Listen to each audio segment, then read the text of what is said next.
Assalamualaikum warahmatullahi wabarakatuh. Akhirnya sampai juga di episode terakhir, episode penghujung ini lebih ke tambahan sih. Cuma ada beberapa hal yang penting, apalagi kalau kalian makin serius lagi dalam belajar Python ini dan program dan kode kalian semakin besar.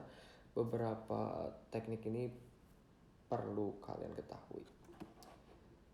Bagi yang baru ikut, silahkan ditonton episode-episode sebelumnya, dibahas secara lengkap gimana dari awal sampai akhir, kenapa kita bisa ada di sini, penjelasannya ada di episode sebelumnya.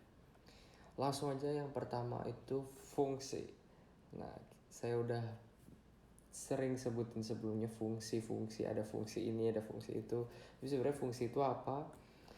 Fungsi itu sebenarnya sebuah kumpulan kode atau sintaks yang udah didefinisikan sebelumnya, dan si fungsi itu bisa dijalanin sesuai parameter yang kalian kasih ke dalam fungsi itu. Gimana bentuknya? Langsung aja. Contohnya ya, ada fungsi yang udah di dalam Python itu len. Itu si Python itu di programnya udah dikasih tahu dulu. Ada fungsi len, ada parameternya itu variabel. Kalau dimasukin, dia bakal ngeluarin tadi panjang dari karakter itu. Ada juga fungsi print. Tugasnya tadi kan muncul sesuatu di terminal. Ada fungsi input. Nah, fungsi-fungsi ini itu udah didefinisikan sama si Python-nya, udah built-in istilahnya. Nah, dari itu juga kita bisa ngedefinisiin fungsi kita sendiri. Contohnya nih, saya pengen ngerubah, yang simpelnya ya, ngerubah si ini nih ke dalam fungsi saya sendiri. Gimana caranya nih? Caranya gini, gampang. Pertama-tama fungsinya saya definisikan dulu. Def itu artinya saya pengen ngedefinisiin fungsi. Terus nama fungsinya konversi. Terus tanda kurung, ya kan? Nah, di dalamnya kalian sebutin nama variabel yang pengen kalian jadiin parameter. Saya pengen misalkan di sini jadi kurs mata uang, kurs aja. Kalau kurs mata uang takutnya sama banget sama ini, sama jumlah mata uang. Nah, saya pengen gituin ya kan. Ketik 2, dah masukin dalam blok. Nah, di sini itu definisi bilang saya pengen bikin fungsi konversi. Variabel yang bisa dimasukin adalah kurs dan jumlah mata uang. Di dalamnya saya pengen ngelakuin ini. Nah, kurs ini saya pengen kaliin ini karena di sini dia si fungsi ini nggak tahu kalian mau masukin variabel apa, nggak tahu. Pokoknya dia yang fungsi ini tahu ada variabel ini, ada variabel ini juga. Makanya kita tinggal ini kaliin ini, beres. Masukin dalam variabel misalkan hasil dengan beres. Terus jangan lupa di return. Nah, return ini fungsinya bilang setelah fungsi ini beres, ngehasilin apa gitu, ngeluarin apa. Nah, si hasil variabel itu bisa kalian hasil dari fungsi itu bisa kalian masukin ke variabel lagi. Caranya gimana? Dengan memanggil fungsinya. Contohnya seperti di sini nih, saya pengen ganti fungsi saya sendiri, konversi. Nah, konversi itu, nah, konversi terus bilang jalanin konversinya, bilang dengan pakai tanda kurung ini. Nah, di dalam tanda kurung ini kita masukin tadi variabel-variabel yang udah saya bilang saya bakal ada ke dalam fungsi ini. Nah, fungsinya ada kurs ini variabel di sini ya. Saya udah bilang masukin variabel ini ke dalam variabel ini. Ini kebetulan aja namanya sama, beda pun gak masalah. Asal kalau kalian bilang kurs di dalam blok ini, itu harus sama variabelnya, ini sama ini harus sama. Karena kan si fungsi ini nggak tahu maksudnya kurs yang ada di sini itu dari mana gitu kalau nggak dimasukin. Kalau dimasuk karena di sini berhubungnya sama, jadi boleh. Sama ini adalah jumlah mata uangnya gitu. Nah, udah beres, dia bakal dijalanin nih, terus di return ngasih perkalian, returnnya hasil, masukin ke variabel ini. Nah, cobain dulu, harusnya nggak ada yang rusak, harusnya baik-baik aja karena saya cuma ngekonversi dari ditulis di bawah ke fungsi. Coba kita lihat dulu. Mata uang 1.200 USD, 2.250 SGD, segitu aja, sip. Aman. Konversi dari tulisan biasa ke fungsi. Nah, tugasnya fungsi ini kalian bisa bayangin kalau misalkan kode kalian panjang banget, atau kalian ngulangin sesuatu operasi berulang-ulang. Misalkan kalian ngelakuin perkalian ini tuh berulang-ulang, udah mah di for, terus nanti di bawahnya kalian mau ngelakuin lagi di sesuatu yang lain. Nah, mending daripada kalian tulis copy paste berulang-ulang, kalian jadiin fungsi gitu. Sama ada satu lagi berhubungan sama output ini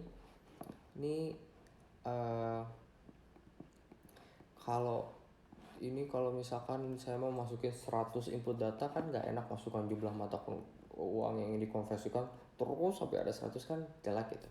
Enaknya itu dihapus dulu si terminalnya kayak gini nih, clear tuh, ya kan enak tuh ya. Gimana caranya? Nah, caranya adalah dengan import modul. Nah, import modul itu gunanya import, saya di sini pengen import OS. Nah, tulisan import OS itu artinya saya pengen nge-import sesuatu dari modul. Modul itu sama sebenarnya file Python juga, cuma udah ditulisin di file eksternal gitu. Udah ada yang lain. Nah, kebetulan import OS ini udah built-in dari Python-nya, jadi kalian nggak perlu khawatir saya udah punya file Python OS apa belum. Tapi intinya import OS itu saya ngambil kode dari file lain dan dimasukin ke file saya ini. Spesifiknya si modul OS ini adalah modul yang bisa ngasih saya kode-kode atau fungsi-fungsi buat berinteraksi dengan terminal. Contohnya gini, tadi kan saya pengen ngehapus kan. Nah, saya pengennya setiap user udah beres masukin input, saya pengen ngehapus semuanya gitu. Saya taruh aja di terakhir nih, os.system clear. Nah, jadi ini bilang fungsi sistem ini itu sama kayak saya nulis sesuatu di terminal sini, sama. Karena tadi saya misalkan ini terus gitu USD, nah, kan gitu kan, saya pengen clear nih, di clear. Nah, hapus kan. Nah, saya pengen ngelakuin itu tapi dalam Python. Gimana caranya? Dengan pakai os.system ini. Kita cobain ya. Nah, masukkan misalkan 1.500 USD, tek, oh hilang kan. Nah, cobain masuk lagi 400 SGD, set, hilang. Terus saya udah beres, set, nah, ya kan, USD, SGD, bla bla bla. Tapi ini lagi, kayaknya lebih enak kalau di awal aja sih, biar bagus ya, daripada di akhir. Mending di awal kayaknya, biar bener-bener hilang semuanya. Nah, udah. Nah, tapi setelah saya baca-baca, si os.system ini suka ada problem sama kalau misalkan kalian ngejalaninnya di Windows Python-nya. Karena ternyata terminal Windows sama Python itu beda. Ya, saya tahu, tapi si command-nya kalau di Mac atau Linux itu clear, kalau di Windows itu CLS, kalau disialkan di sini nggak ada. Gimana caranya penanggulannya itu pakai if statement. Enaknya kita bikin fungsi aja biar nggak ribet-ribet. Def clear. Nah, fungsi itu boleh nggak punya parameter apapun boleh. Jadi kalian tinggal ngejalanin aja tanpa ada input gitu. Kita cek if os.name sama dengan POSIX. Clear itu bakal ngelakuin os.systemClear. Else os.cls. Nah, si fungsi clear ini tadi saya bikin clear. Nah, fungsi clear ini pertama-tama dia ngecek apakah OS-nya itu macOS atau Linux. Kalau iya, POSIX itu dalam Python mereka bilang POSIX itu buat Linux atau Mac. Kalau Linux atau Mac lakuin OS sistemnya clear. Tapi kalau Windows selain Mac atau Linux pakai CLS. Nah, kita cobain. Nah, aman. Masukkan jumlah mata dikonversikan 1200. Sekarang masalah BSD. Misalkan kita oh, ada masalah tadi. Ternyata kalau misalkan kita kayak gini, masalahnya adalah ketika ini masukkan angka yang valid ini, si inputnya karena terlalu cepat kan, dia langsung continue, tetap di print, cuma karena udah continue kembali ke atas si clearnya hilang. Jadi mending clear di bawah aja. Clear di bawah aja karena kalau itu nanti hilang, terus clear aja lagi di awal, terus clear lagi di akhir. Gitu aja, beres.